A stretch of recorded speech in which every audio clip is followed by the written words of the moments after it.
ಕನ್ನಡಿಗರಿಗೆ ನಮಸ್ಕಾರ. ಇದು ಬಿಬಿ ನ್ಯೂಸ್ ಕನ್ನಡ. ನಾನು ಅಕ್ಷತಾ ಕುಲಕರ್ಣಿ. ದರ್ಶನ್ ಕನ್ನಡ ಚಿತ್ರರಂಗದ ಅಪಾರ ಅಭಿಮಾನಿಗಳನ್ನ ಹೊಂದಿರುವ ಬಾಕ್ಸ್ ಆಫೀಸ್ ಸುಲ್ತಾನ್. ಆದ್ರೆ ಮಾಡಿದ ಒಂದು ತಪ್ಪು ಈಗ ಸೀದಾ ಕಬ್ಬಿಣದ ಸಲಾಕೆಗಳ ಹಿಂದೆ ನಿಲ್ಲಿಸಿದೆ. ರೇಣುಕಾಸ್ವಾಮಿ ಹತ್ಯೆ ಪ್ರಕರಣದಲ್ಲಿ ಜೈಲು ಸೇರಿರುವ ನಟ ದರ್ಶನ್ ತೂಗುದೀಪ ಅವರ ಕಾನೂನು ಹೋರಾಟ ಸದ್ಯ ಅತ್ಯಂತ ನಿರ್ಣಾಯಕ ಘಟ್ಟದಲ್ಲಿದೆ. 2024ರ ಜೂನ್ ತಿಂಗಳಿನಲ್ಲಿ ಬಂಧನಕ್ಕೊಳಗಾಗಿದ್ದ ದರ್ಶನ್ ಹಲವು ತಿಂಗಳುಗಳ ಕಾಲ ಜೈಲುವಾಸ ಅನುಭವಿಸಿದ್ರು. ಈ ನಡುವೆ ಬೆನ್ನು ನೋವಿನ ಕಾರಣಕ್ಕಾಗಿ ಹೈಕೋರ್ಟ್ನಿಂದ ಮಧ್ಯಂತರ ಜಾಮೀನು ಪಡೆದಿದ್ರು. ನಂತರ ಸುಪ್ರೀಂ ಕೋರ್ಟ್ನಲ್ಲಿ ಆದ ಬೆಳವಣಿಗೆಗಳಿಂದಾಗಿ ಅವರು ಮತ್ತೆ ನ್ಯಾಯಾಂಗ ಬಂಧನಕ್ಕೆ ಒಳಗಾಗಬೇಕಾಯಿತು. ಸದ್ಯದ ಮಾಹಿತಿಯ ಪ್ರಕಾರ ಸುಪ್ರೀಂ ಕೋರ್ಟ್ ಕರ್ನಾಟಕ ಸರ್ಕಾರ ಸಲ್ಲಿಸಿರುವ ಅರ್ಜಿಯ ವಿಚಾರಣೆಯನ್ನ ನಡೆಸ್ತಾ ಇದೆ. ಹೈಕೋರ್ಟ್ ನೀಡಿದ್ದ ಜಾಮೀನನ್ನ ಪ್ರಶ್ನಿಸಿ ಸರ್ಕಾರ ಮೇಲ್ಮನವಿ ಸಲ್ಲಿಸಿದ್ದು, ಜನವರಿ 2026ರ ಕೊನೆಯ ವಾರದಲ್ಲಿ ನ್ಯಾಯಾಲಯವು ಈ ಬಗ್ಗೆ ನೋಟಿಸ್ ಜಾರಿ ಮಾಡಿದೆ. ಪ್ರಕರಣಕ್ಕೆ ಸಂಬಂಧಿಸಿದಂತೆ ವಿಚಾರಣಾ ನ್ಯಾಯಾಲಯದಲ್ಲಿ ಈಗಾಗಲೇ 1300 ಪುಟಗಳ ಬೃಹತ್ ಚಾರ್ಜ್ ಶೀಟ್ ಸಲ್ಲಿಕೆಯಾಗಿದ್ದು, ವಿಚಾರಣೆ ಪ್ರಕ್ರಿಯೆ ನಡೀತಾ ಇದೆ. ಸಾಕ್ಷಿಗಳ ಹೇಳಿಕೆ ಹಾಗೂ ಸಾಕ್ಷ್ಯಾಧಾರಗಳ ಪರಿಶೀಲನೆಯು ಪ್ರಗತಿಯಲ್ಲಿದೆ. ದರ್ಶನ್ ಯಾವಾಗ ಬಿಡುಗಡೆಯಾಗಬಹುದು ಎಂಬ ಪ್ರಶ್ನೆಗೆ ಸದ್ಯಕ್ಕೆ ಯಾವುದೇ ಖಚಿತ ಉತ್ತರ ಕಷ್ಟ ಸಾಧ್ಯ.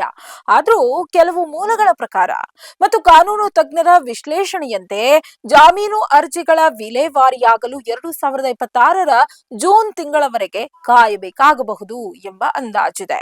ಪ್ರಕರಣದ ಗಂಭೀರತೆ ಮತ್ತು ಸುಪ್ರೀಂ ಕೋರ್ಟ್ನಲ್ಲಿ ನಡೀತಾ ಇರುವ ತೀವ್ರ ಹೋರಾಟವನ್ನ ಗಮನಿಸಿದ್ರೆ ಪೂರ್ಣ ಪ್ರಮಾಣದ ಬಿಡುಗಡೆ ಅಥವಾ ಖುಲಾಸೆಯಾಗಲು ಇನ್ನೂ ಕೆಲವು ವರ್ಷಗಳ ಕಾಲ ನ್ಯಾಯಾಂಗ ಪ್ರಕ್ರಿಯೆ ನಡೆಯುವ ಸಾಧ್ಯತೆ ಇದೆ.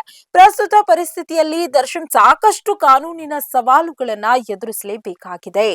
ನಟ ದರ್ಶನ್ ಅವರ ಚಿತ್ರರಂಗದ ಭವಿಷ್ಯ ಕೂಡ ಈ ಕೇಸಿನ ತೀರ್ಪಿನ ಮೇಲೆ ಅವಲಂಬಿತವಾಗಿದೆ. ಈಗಾಗಲೇ ಅವರ ನಟನೆಯ ಡೆವಿಲ್ ಚಿತ್ರವು ಬಿಡುಗಡೆ ಕಂಡಿದ್ದು, ಅಭಿಮಾನಿಗಳ ಬೆಂಬಲದ ನಡುವೆಯೂ ಕೂಡ ಸಿನಿಮಾ ಪ್ರಚಾರದಲ್ಲಿ ನಟನ ಅನುಪಸ್ಥಿತಿ ಎದ್ದು ಕಾಣ್ತಾ ಇತ್ತು. ದರ್ಶನ್ ಅವರ ಸಹೋದರ ದಿನಕರ್ ತೂಗುದೀಪ ಅವರು 2026ರ ವೇಳೆಗೆ ಹೊಸ ಪ್ರಾಜೆಕ್ಟ್ ಆರಂಭಿಸುವ ಇಂಗಿತ ವ್ಯಕ್ತಪಡಿಸಿದ್ದಾರೆ. ಆದ್ರೆ ಕಾನೂನು ಸಂಕಷ್ಟಗಳಿಂದ ಸಂಪೂರ್ಣವಾಗಿ ಹೊರಬರೋವರೆಗೂ ದೊಡ್ಡ ಮಟ್ಟದ ಹೂಡಿಕೆಯ ಚಿತ್ರಗಳು ಅಥವಾ ಹೊಸ ಒಪ್ಪಂದಗಳಿಗೆ OTT ಸಂಸ್ಥೆಗಳು ಹಾಗೂ ವಿತರಕರು ಹಿಂದೇಟು ಹಾಕ್ತಾ ಇರೋದು ಚಿತ್ರರಂಗದಲ್ಲಿ ಆತಂಕ ಮೂಡಿಸಿದೆ. ದರ್ಶನ್ ಜೈಲಿನಲ್ಲಿ ಇರೋದು ಚಿತ್ರರಂಗಕ್ಕೂ ಬಹುದೊಡ್ಡ ನಷ್ಟವೂ ಆಗಿದೆ. ಇದು ನೂರಾರು ಸಾವಿರಾರು ಕಾರ್ಮಿಕರ ಹಾಗೂ ತಂತ್ರಜ್ಞರ ಆರ್ಥಿಕ ಸಮಸ್ಯೆಗೂ ಕಾರಣವಾಗಿದೆ ಅಂದ್ರೆ ತಪ್ಪಾಗೋದಿಲ್ಲ.